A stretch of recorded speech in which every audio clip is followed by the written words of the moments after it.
Numbers chapter 30. And Moses spake unto the heads of the tribes concerning the children of Israel, saying, This is a thing which the Lord hath commanded. If a man vow a vow unto the Lord, or swear an oath to bind his soul with a bond, he shall not break his word. He shall do according to all that proceedeth out of his mouth. If a woman also vow a vow unto the Lord, and bind herself by a bond, being in her father's house in her youth, and her father hear her vow, and her bond wherewith she hath bound her soul, and her father shall hold his peace at her, then all her vows shall stand, and every bond wherewith she hath bound her soul shall stand. But if her father disallow her in the day that he heareth, not any of her vows, or of her bonds, wherewith she hath bound her soul, shall stand, and the Lord shall forgive her, because her father disallowed her.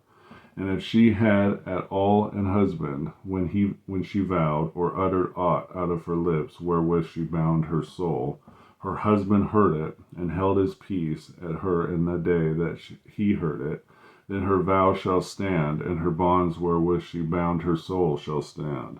But if her husband disallowed her on the day that he heard it, then he shall make her vow which she vowed, and that which she uttered with her lips, wherewith she bound her soul, of none effect, and the Lord shall forgive her. But every vow of a widow and of her that is divorced, wherewith they have bound their soul, shall stand against her.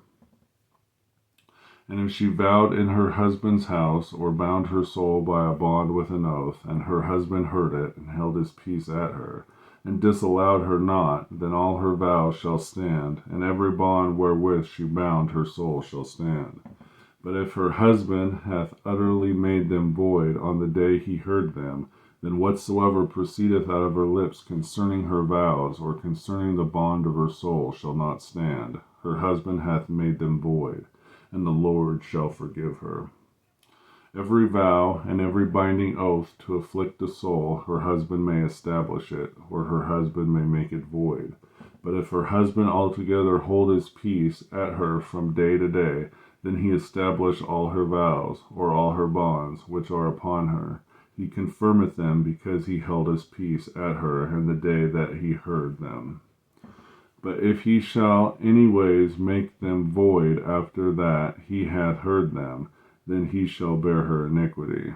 These are the statutes which the Lord commanded Moses between the man and his wife, between the father and his daughter, being yet in her youth in her father's house.